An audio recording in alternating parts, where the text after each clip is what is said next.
young girls, in the name of culture, they are abducted, dragged away, kicking and screaming. And I told myself, I'm not even going to tell my grandfather.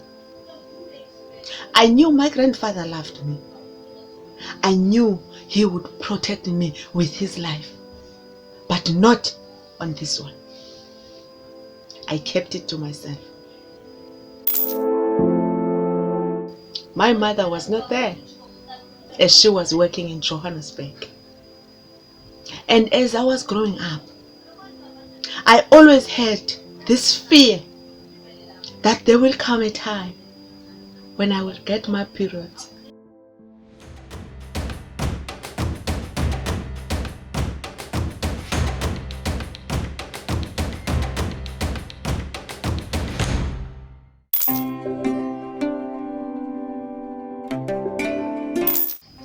I grew up in the Eastern Cape, one of the 9 provinces in South Africa, one of the poorest provinces in our country.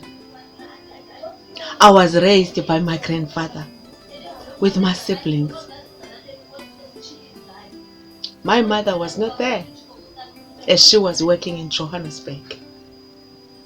And as I was growing up, I always had this fear that there will come a time when I will get my periods and I will get married.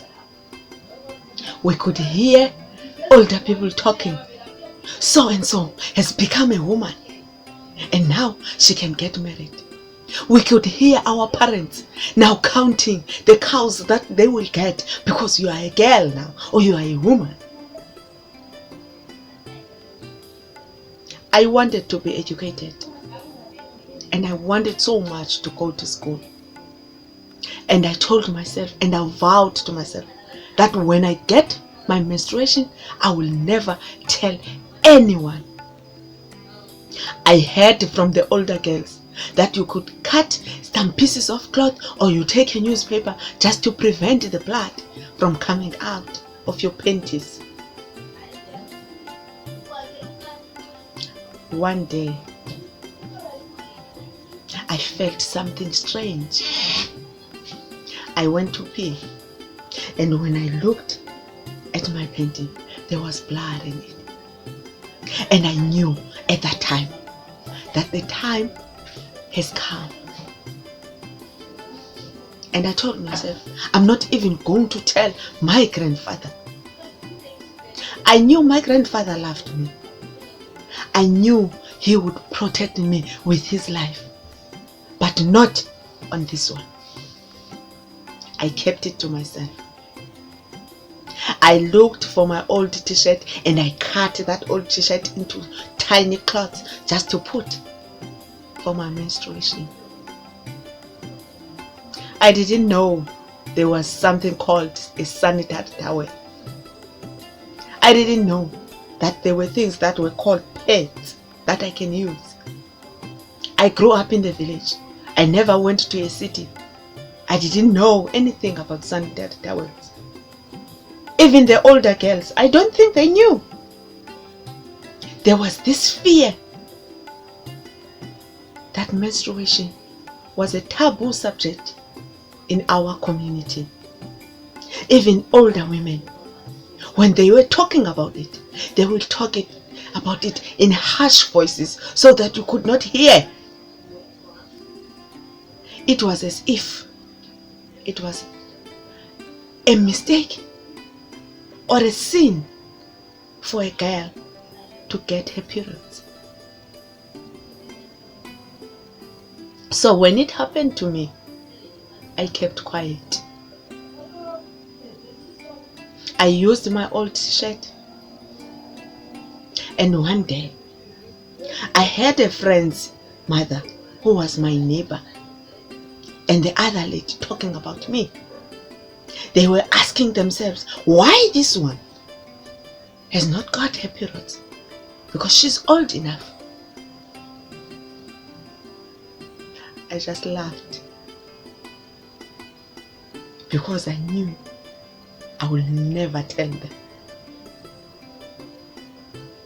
Because I knew in my culture there's a process called ukuthwala. And there's a saying in my culture, ingcwaba lentombi lisemzini. It means a girl's grave or a woman's grave is in her husband's home. So I knew, for me, it's not gonna happen. Young girls, in the name of culture, they are abducted, dragged away, kicking and screaming to be married to men old enough to be their fathers, old enough to be their grandfathers. It happened to my friend. We used to walk 20 kilometers to and from school. And on that day that my friend was taken, we were walking from school, and these men came out of nowhere. And when they dragged the girl, no one in the village would say anything. I remember myself running to her mother, telling her, they have taken her, bamthatile. She only said, I heard. And my friend was married to that man. Her childhood was taken from her just because she got her period, and now she was considered a woman.